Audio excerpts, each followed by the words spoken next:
hermanos, nos da mucho gusto saludarlos en este día de Navidad. Este día el mundo recuerda el nacimiento de Jesús y nosotros queremos aprovechar para desearles a todos que el gran gozo del nacimiento del Salvador esté siempre en ustedes. Que ninguna circunstancia social o económica o personal apague jamás el gozo eterno de que Dios nos da un Salvador que es Cristo el Señor.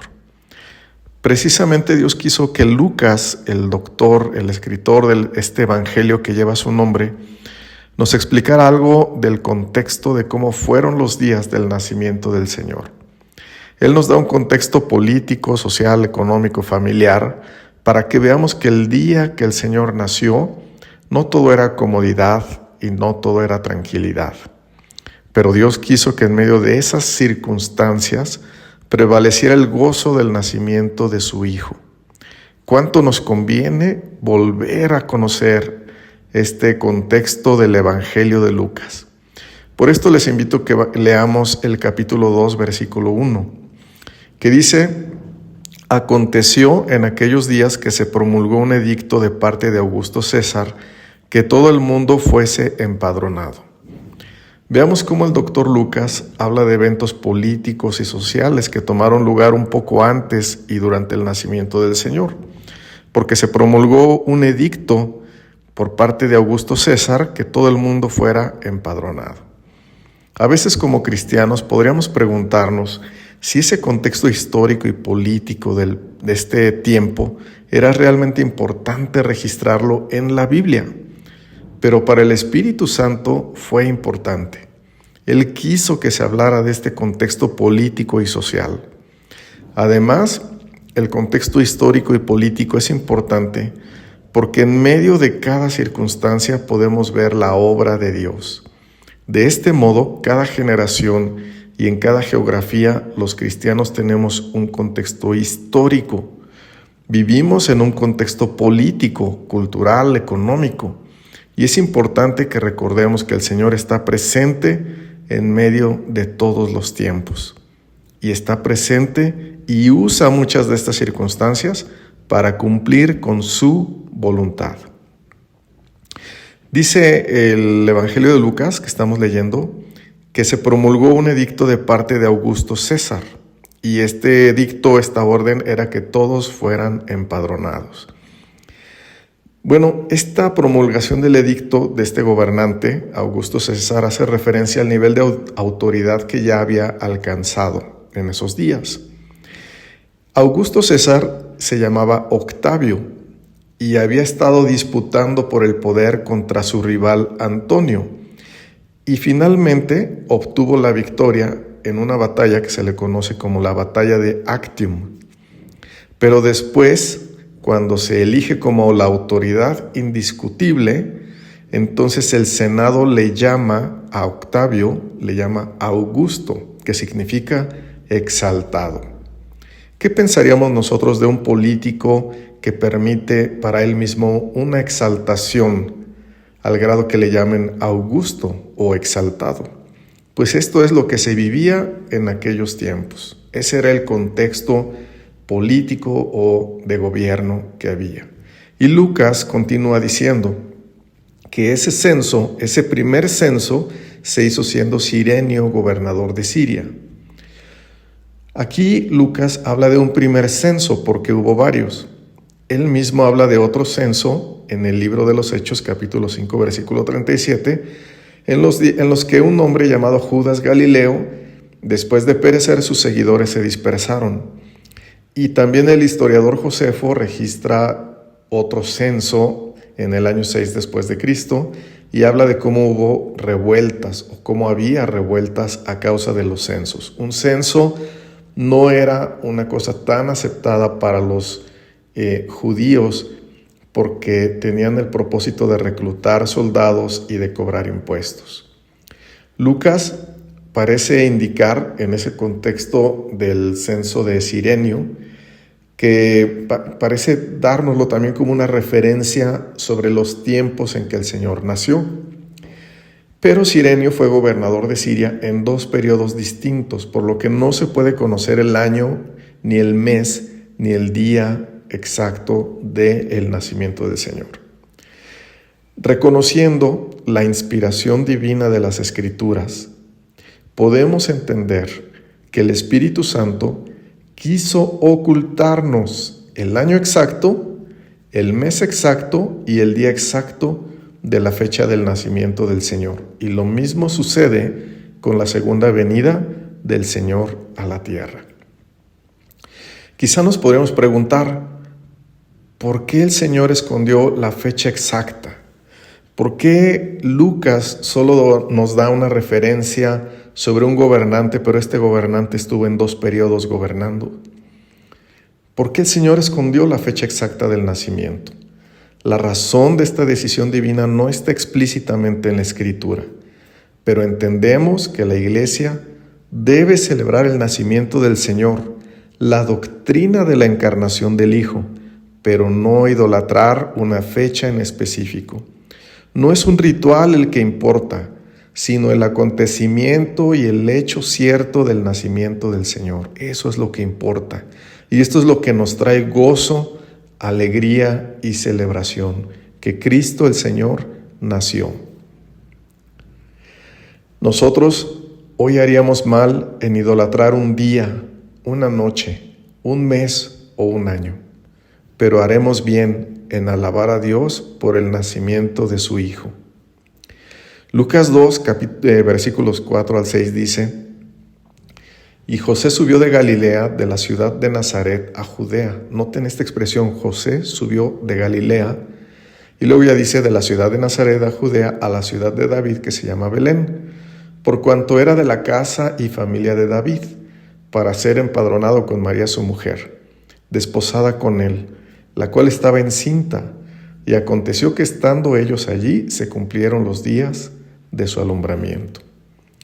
La expresión bíblica "y José subió de Galilea" muestra que José se estaba inaugurando como responsable de esa nueva familia que Dios había elegido para que naciera su hijo. Era una decisión de José. José tomó la decisión de ir a aquel censo, aun a pesar de las distintas revueltas que había, o aún con el embarazo de María, un embarazo avanzado, pero él tomó una decisión que parece que no fue una decisión fácil. De Nazaret a Judea son más de 110 kilómetros por un terreno montañoso.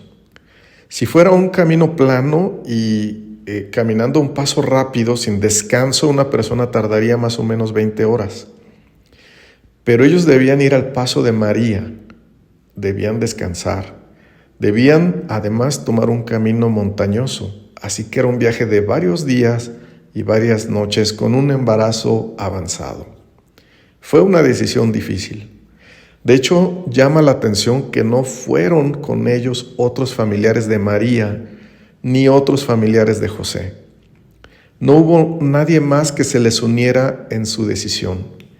Quizá por esto la Biblia resalta esta decisión de José de llevar a María, su mujer, quien estaba ya desposada con él y estaba cerca del alumbramiento.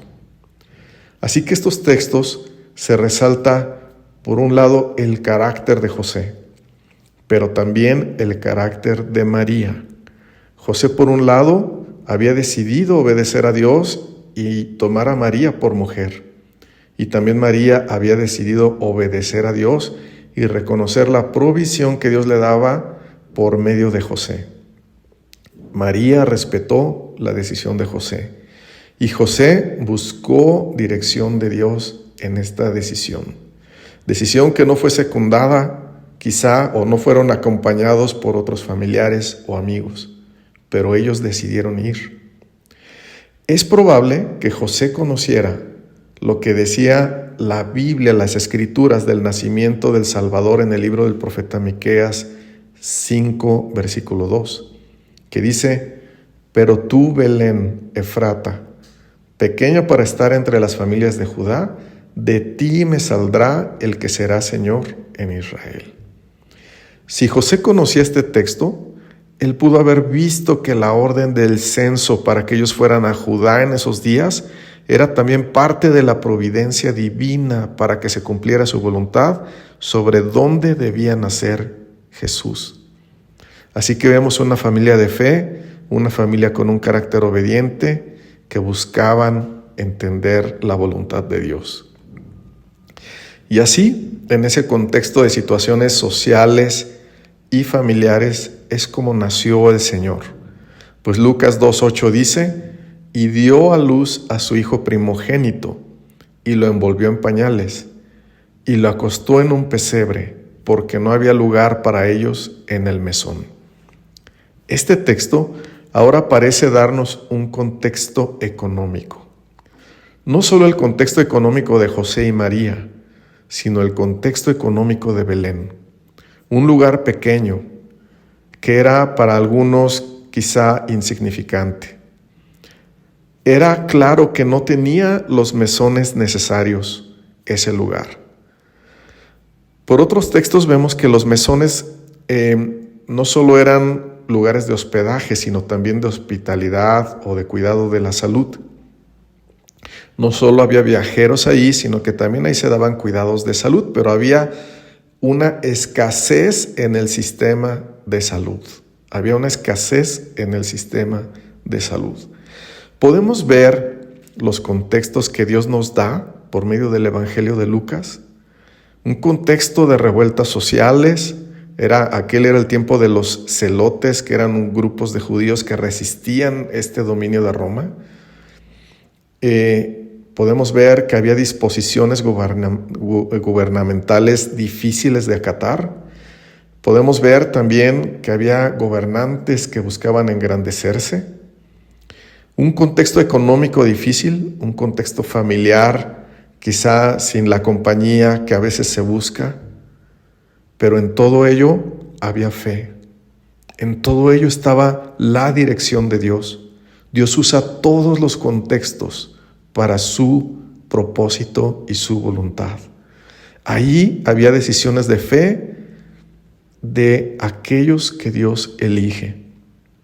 La Navidad, el nacimiento del Señor fue precisamente así, en contextos muy similares a los que hoy vivimos, a fin de que veamos que Dios obra y lleva a cabo su voluntad en medio de cualquier contexto y situación personal y familiar.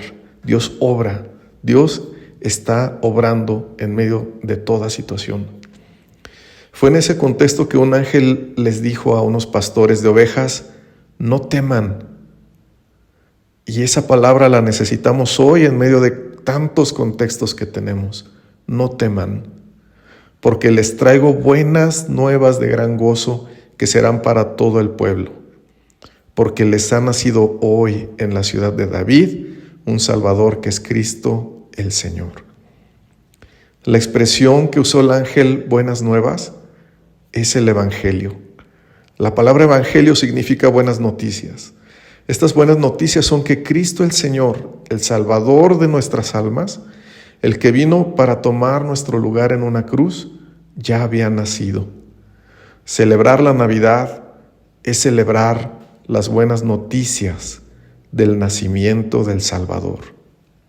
Lo que Dios anunció cientos de años antes, que Él enviaría un Salvador que nos redimiría de nuestros pecados y de las consecuencias eternas de ellos, estaba comenzando a cumplirse con el nacimiento del Señor. Así que, hermanos, amigos, ¿cuál es nuestro contexto? ¿Cuál es nuestro contexto familiar o económico o social? ¿Cuál es nuestra situación personal hoy? ¿Hemos tomado decisiones quizá sin Dios? ¿Tenemos alguna culpa o condenación? En medio de cualquier contexto, recordemos lo que dijo el ángel a los pastores: no teman, porque les traigo buenas nuevas de gran gozo que serán para todo el pueblo, porque les ha nacido hoy en la ciudad de David un Salvador, que es Cristo el Señor. Que en medio de los tiempos que vivimos hoy, le podamos abrir el corazón a Cristo y le entreguemos nuestra vida entera a Jesús, el Salvador. Él es Cristo, el Señor. Muy feliz Navidad a todos. Señor, en este momento queremos orar. Queremos, en medio de los tiempos que vivimos, en medio de contextos difíciles, oír el mensaje de las buenas nuevas, que un día como hoy nació Cristo el Señor, quien nos redimiría de nuestros pecados, de nuestras culpas, de nuestras malas decisiones, quien nos permitiría gracia para que podamos volver a Dios y entregarle nuestra vida a Él, para que nuestra vida tenga un sentido eterno y glorioso en una reconciliación preciosa por medio del perdón de nuestros pecados. Ese es el gozo y el regalo más grande y verdadero de la Navidad que Dios dio a su Hijo por nosotros. Gracias, Padre, recibimos este hermoso regalo con todo nuestro corazón y te alabamos y adoramos al Hijo que ha nacido por nosotros, a Cristo Jesús, nuestro Señor y Salvador. Amén.